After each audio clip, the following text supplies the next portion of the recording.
Civil सेवा परीक्षा की तैयारी कर रहे मेरे सभी प्यारे नौजवान साथियों, नमस्कार।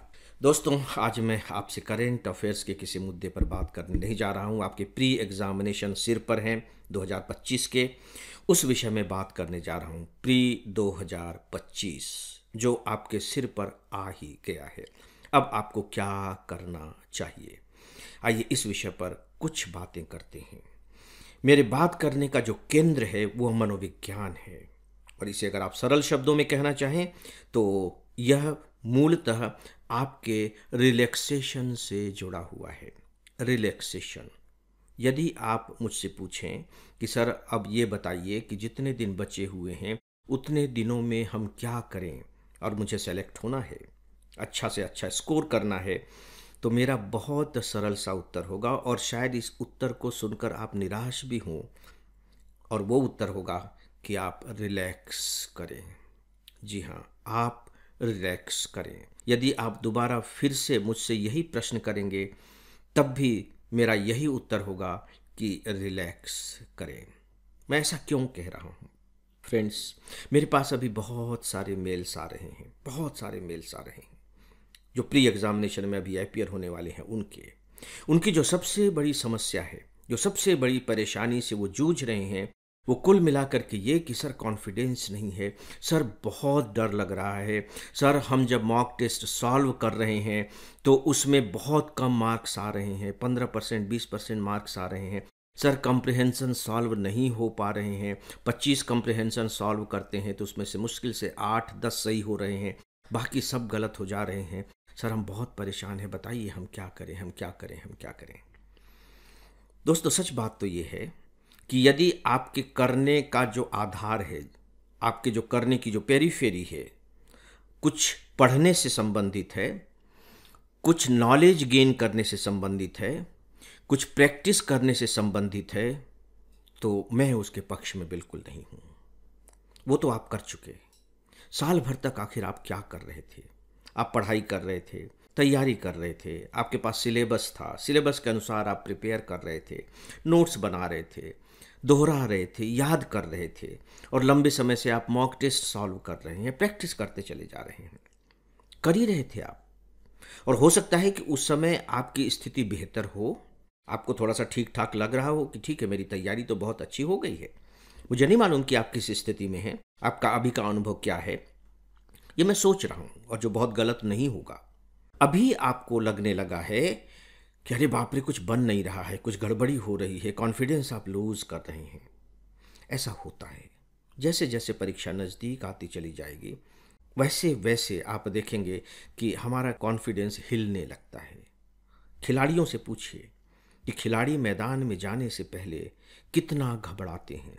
आपको चेहरे से दिखाई नहीं देगा, लेकिन वो घबराते हैं। इसलिए आप देखिए, क्रिकेट तो आप देखते होंगे कि खिलाड़ी जब मैदान में जाकर के और बैटिंग के लिए खड़ा होता है तो क्या करता है?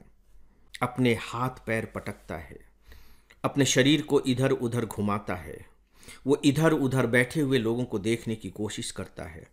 आपको ऐसा लग रहा होगा कि इससे तो वो अपने शरीर को थोड़ा सा फ्री कर रहा है, वो लोगों को देख रहा है, मैदान को देख रहा है ताकि वो कहाँ बॉल हिट करे।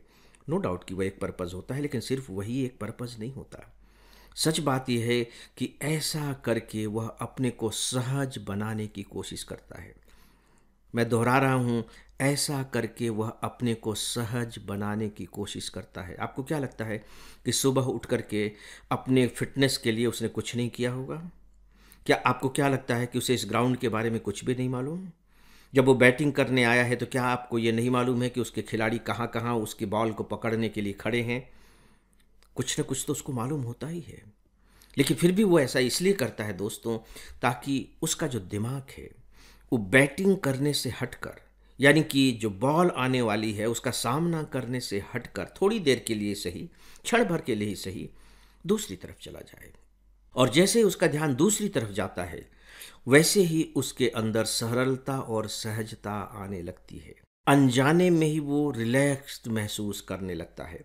और फिर जो इससे भी बड़ी बात है वो ये कि जैसे ही जो बॉलर है वो दौड़ना शुरू करता है, अब उसका जो पूरा अटेंशन है, जो पूरा फोकस है, वो बॉलर की तरफ चला जाता है, और फिर और जब बॉलर नज़दीक आ जाता है बॉलिंग करने के पॉइंट पर, तो उसका पूरा अटेंशन उस बॉलर के उस कलाई पर चला जाता है जिससे अभी बॉल छूटने वाली है।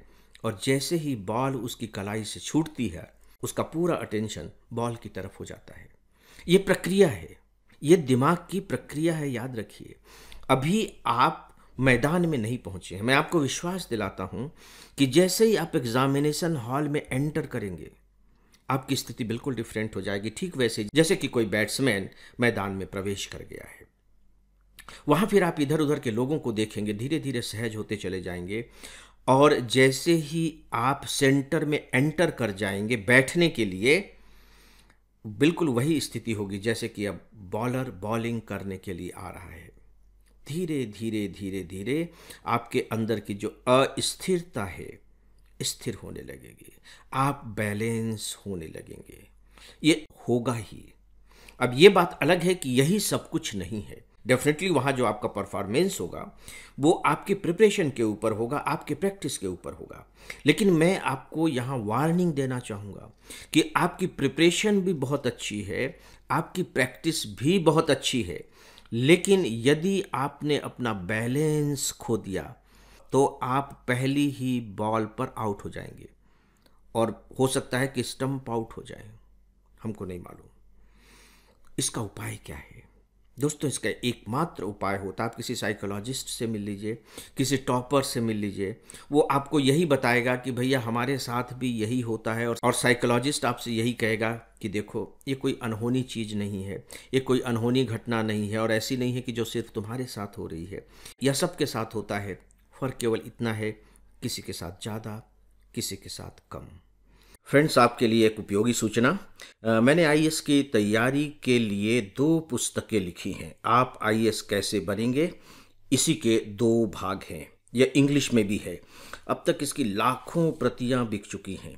यदि आप अपने आईएएस के लक्ष्य के प्रति सीरियस हैं तो आप इन दोनों पुस्तकों को लाइट हाउस मानकर चलें। यह आपके लिए एक प्रकार से मस्ट रीड बुक है। आप नीचे डिस्क्रिप्शन में दिए गए लिंक से ये दोनों पुस्तकें मंगा सकते हैं। तो दोस्तों, अब आप अगर तैयारी करना चाहते हैं तो सिर्फ अपने दिमाग को, अपने शरीर को व्यवस्थित करने की तैयारी कीजिए।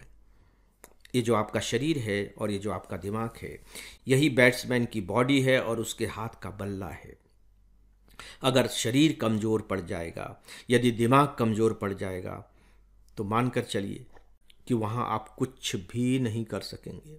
और बाहर निकलने के बाद, एग्ज़ामिनेशन हॉल से बाहर आने के बाद, आपके पास पछताने के लिए कुछ भी शेष नहीं रहेगा। दोस्तों, प्लीज़ भूल जाइए कि मेरी तैयारी किस तरीके की है। भूल जाइए कि एग्ज़ामिनेशन में क्या क्या पूछा जाएगा। अगर कभी आपके दिमाग में कुछ ख्याल आ भी जाए तो अपने दिमाग में बिल्कुल ये विचार लेकर के आइए, अभी तो ठीक है, मुझे इसका उत्तर नहीं सूझ रहा है, लेकिन क्या ज़रूरी है कि ये प्रश्न पूछ ही लिया जाएगा? और अगर पूछ भी लिया जाएगा तो कोई बात नहीं। अगर आप 50% स्कोर कर लेते हैं तो मान करके चलिए कि आपका सिलेक्शन हो गया। लास्ट कट ऑफ मार्क्स 44% का है, हम 1% बढ़ा देते हैं 45, और उसको मैंने एक्सटेंड कर दिया है 50% तक। दोस्तों, ये जो 50% जो आपका नहीं बन रहा है, ये आपकी सबसे बड़ी ताकत है। Please keep this fact in your mind. आप इस सत्य को अपने दिमाग में रखिए कि जो 50% का स्कोर आपको नहीं करना है, वो आपकी रियल पावर है। वहाँ से आप पावर गेन कीजिए और तब आप 50% वो कर पाएंगे जो आपके लिए ज़रूरी है। जो नहीं बन रहा है उस पर फोकस मत होइए, जो बन रहे हैं उन पर फोकस होइए, और जो नहीं बन रहे हैं उन्हें छोड़ दीजिए। क्या विराट कोहली जैसे भी यही करते थे कि जो भी बॉल आएगी हम उसे हिट करेंगे? वो भी मेडन ओवर दे देते थे। नहीं, बॉल हिट करने के लायक नहीं है, हम नहीं करेंगे, लेकिन हम एक बड़ा स्कोर खड़ा कर देंगे, और बड़ा स्कोर खड़ा कर देते थे वो। यही नीति होती है, और उसी नीति को अभी अगर आप लेकर के चलेंगे तो आप अपना बेहतर प्रदर्शन कर सकेंगे। दोस्तों, अब वक्त नहीं है कि आप पढ़ाई करें, दोहराएं, उसके बारे में किसी से बात करें, उसको लेकर के परेशान होते रहें। अब तो जो आपके साथ होना था हो चुका है तैयारी को लेकर के। अब जो आगे होना है उस पर ध्यान दीजिए। आपके साथ क्या होना है, आपको परीक्षा देना है, आपको एग्ज़ाम देना है, और एक ही दिन में 2-2 घंटे की 2 पारियों में एग्ज़ाम देना है। अपने शरीर और अपने मस्तिष्क को इन चुनौतियों के लिए तैयार कीजिए। जो मिल गया उसी को मुकद्दर समझ लिया, जो खो गया मैं उसको भुलाता चला गया, और जिंदगी का साथ निभाता चला गया। अब तो आप केवल प्रीलिम्स का साथ निभाइए। जो बन जाएगा अच्छा है, जो मिल गया उसी को मुकद्दर समझ लिया, और जो नहीं बन पाया छोड़ दीजिए। जो खो गया मैं उसको भुलाता चला गया। ये फिल्मी गीत की लाइन नहीं है। अभी फिलहाल जिस स्थिति में हैं आप, उसके लिए इसे आप मंत्र स्वरूप मान करके चलें कि जो मिल गया उसी को मुकद्दर समझ लिया, जो खो गया मैं उसको भुलाता चला गया, और इस तरीके से जिंदगी का साथ निभाता चला गया। तो दोस्तों, मेरी शुभकामनाएं आपके साथ हैं। AFEIS की शुभकामनाएं आपके साथ हैं। मैं ईश्वर से प्रार्थना करता हूं, विशेषकर इस समय वह आपको शक्ति प्रदान करे, ताकि आप पूरे कॉन्फिडेंस के साथ अपना बेस्ट देकर आ सकें। तो दोस्तों, अब बस इतना ही, और इसी के साथ ही आज के इस डेली ऑडियो लेक्चर को अब समाप्त करते हैं। नमस्कार।